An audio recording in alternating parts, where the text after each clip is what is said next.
The Oliver McGowan mandatory training is named after my son Oliver, and I would therefore like to spend some time telling you about who Oliver was as a person, what happened to him, and just exactly why this training is just so vitally important. But before I start, I really would like to reassure every person attending the training today that Oliver's story is not about pointing fingers. It's not about blame, but what it is about us all coming together, working together to try to prevent further avoidable deaths like Oliver's from happening over and over again. But before I start, can you please allow me to tell you a little bit about my boy Oliver? You know, like any new parents, from the moment Oliver was born, we absolutely knew that he was special, and our love for him was just overwhelming. Now, Oliver was born a month premature, and at 3 weeks of age, he developed bacterial meningitis. And as a result of an infarction or, a stroke, Oliver was left with a mild hemiplegia, so cerebral palsy, focal partial epilepsy, and later on a diagnosis of a mild learning disability and also autism. But Oliver's disabilities didn't hold him back. He had the most amazing can-do attitude. He played for England FA development football squads. He was a registered athlete, and he was ranked third best in the UK for track 200 metres. Oliver was in fact being trained to become a Paralympian. He was a natural leader, and he became a prefect at school. He attained and passed his GCSE examinations, and he went on to attend National Star College in Cheltenham. And their opinions of Oliver were very complimentary. They were writing how friendly and kind he was. They were telling us how he was supporting students who were far less able than himself. They talked about his wicked sense of humour, this humour that we absolutely loved. He was so witty and so quick. They talked about the aspirations that they had for him to start a sports course at a local ski centre. As you can see, Oliver brought so much fun and happiness to our lives. He always saw the best in everything and taught us all how to challenge our own subconscious biases. He never failed to light up the room with the sound of his laughter. He wants to make everybody happy, and he certainly did his best to achieve that. Now, despite his limitations, Oliver never complained. He wasn't a whinger. He never asked why me? His courage and enthusiasm was just inspirational. Now, importantly, we were told by Oliver's neurologist that he would have a full life expectancy and he would live an independent life and he would just need a small amount of support for things like money matters.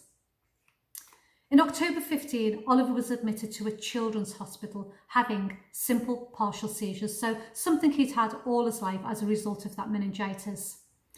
Oliver always remained fully conscious throughout the seizures. It was part of the seizure presentation, and quite rightly so, he would be scared and confused. Who wouldn't be? After several weeks of tests, Oliver was discharged home. And for the first time in Oliver's life, he was given an antidepressant medication, and we were told it was to treat his anxiety when in seizure. Now, we were surprised because Oliver wasn't depressed. He wasn't depressed at all. He absolutely loved life, and life certainly seemed to love him.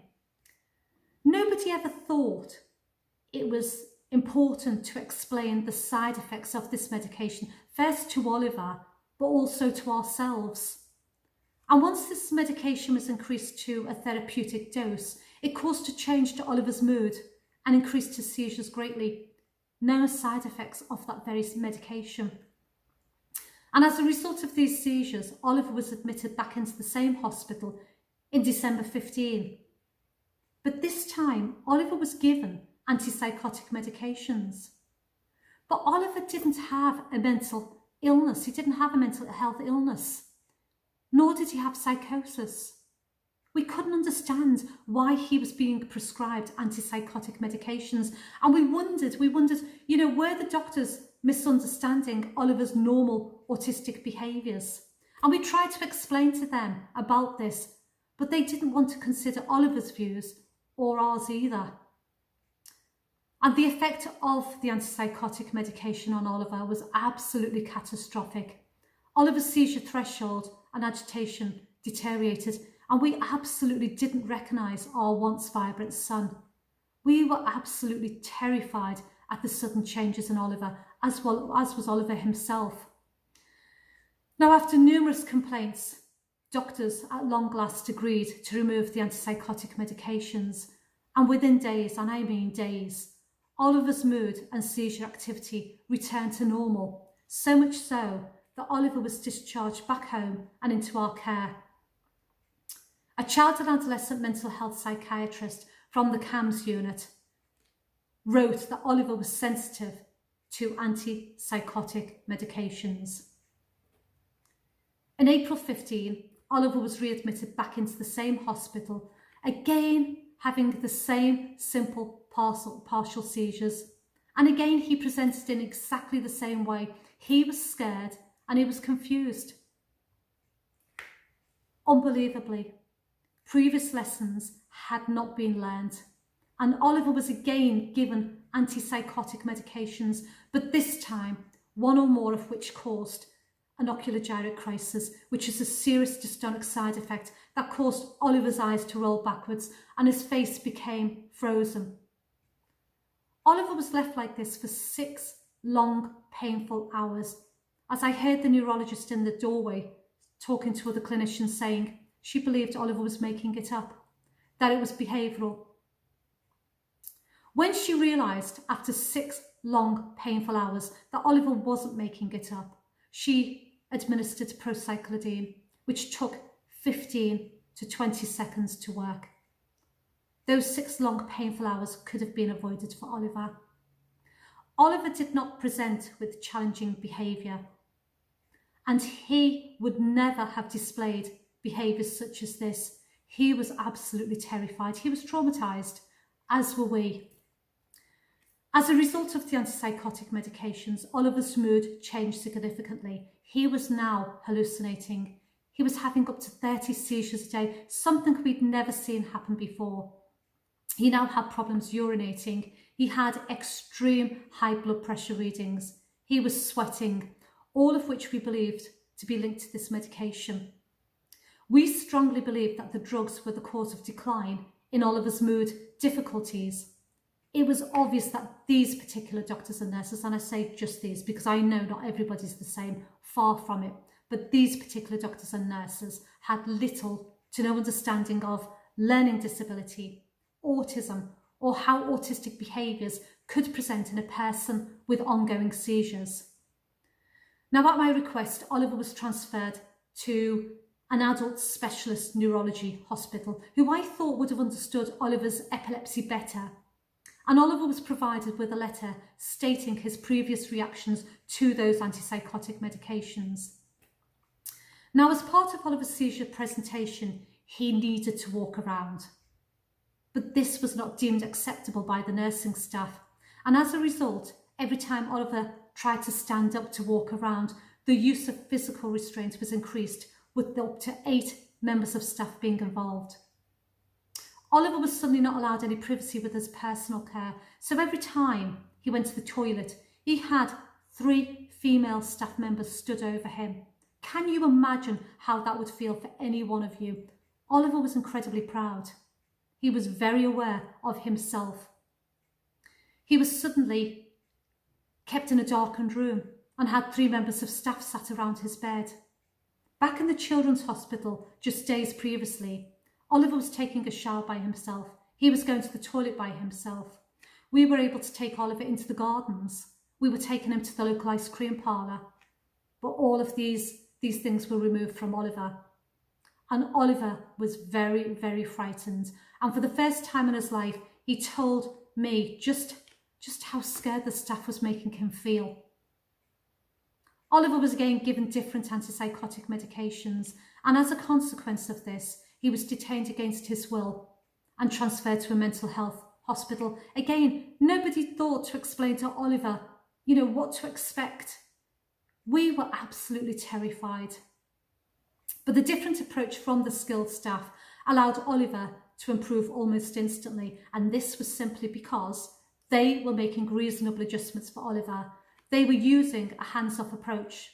And the words from the staff, including the consultant psychiatrist from the unit, were that Oliver was not psychotic, and nor was he mentally ill, and that his placement there was an absolute total misuse of the Mental Health Act.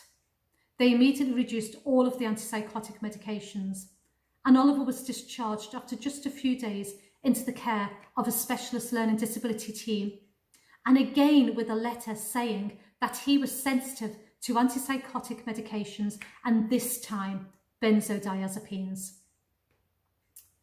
But in October 16, Oliver had another cluster of focal partial seizures, and this time he was admitted to a different general hospital. This time we were prepared, and we gave the neurologist a small file of supporting letters, including a hospital passport stating Oliver's previous adverse reactions to antipsychotic medications. And this was subsequently written in bold red ink on Oliver's medical care sheets and drug charts that he was intolerant to all forms of antipsychotic medications. And he even followed this up in an email to all doctors treating Oliver. Oliver was intubated to facilitate an MRI scan to see why he was having seizures, and a safeguarding officer was consulted on how to manage Oliver's anxiety when sedation was reduced. After consultation with ourselves and looking through those previous letters, his advice to the doctors was an absolute non-pharmaceutical approach.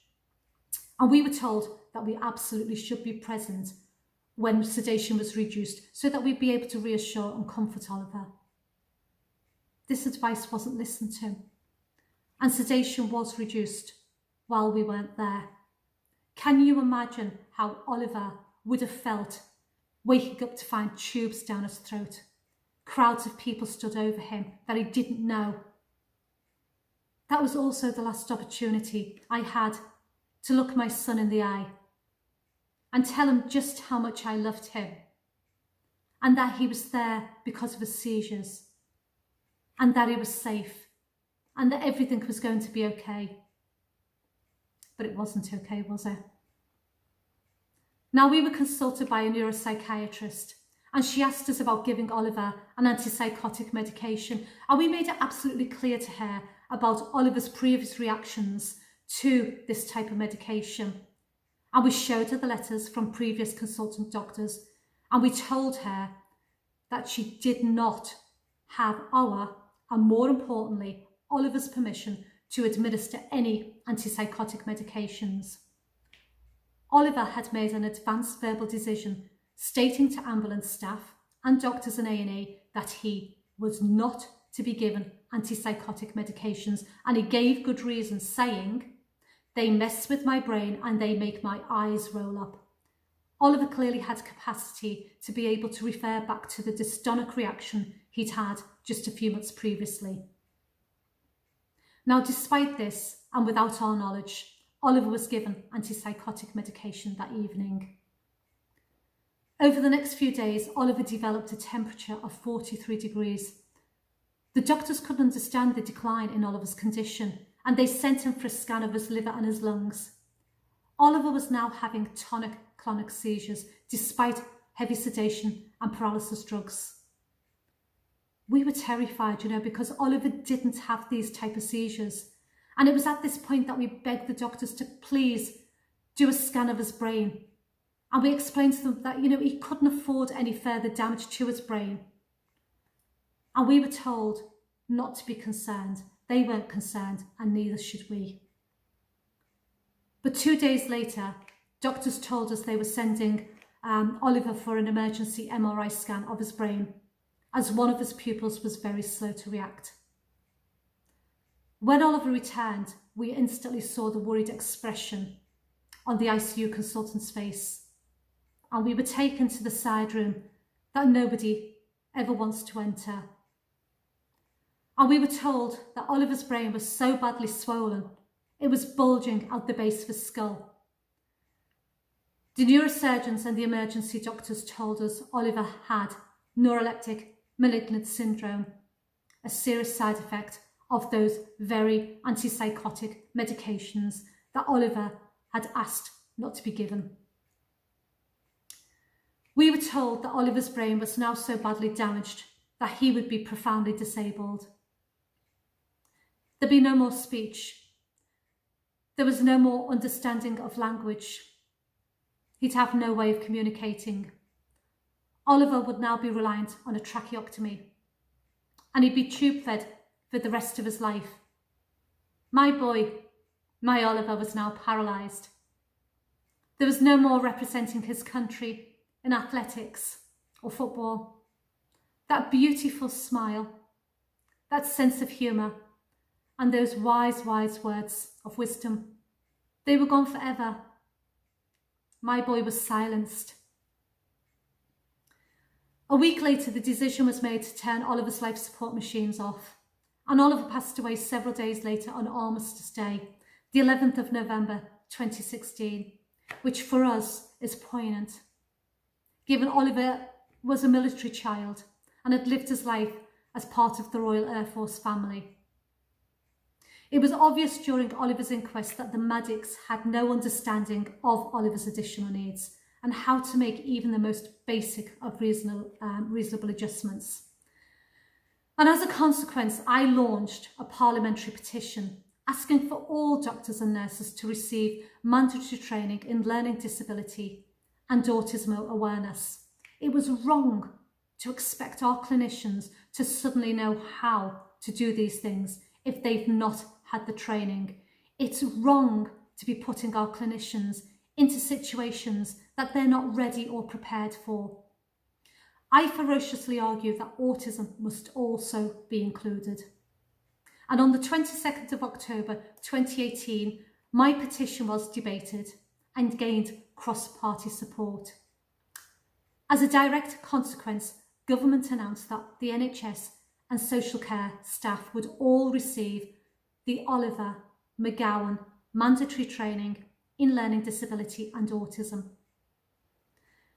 A recent independent learning disability mortality review known as LEADER unanimously concluded that Oliver's death was avoidable, and the review made 31 recommendations.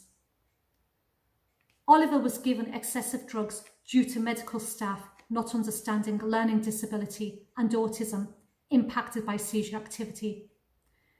They didn't ever try or know how to adapt the environment to meet his needs, but instead used excessive restraint methods. They failed to make any communication with community-based professionals who were working with Oliver on a daily basis and knew him well. They were also in contact with the hospital regularly.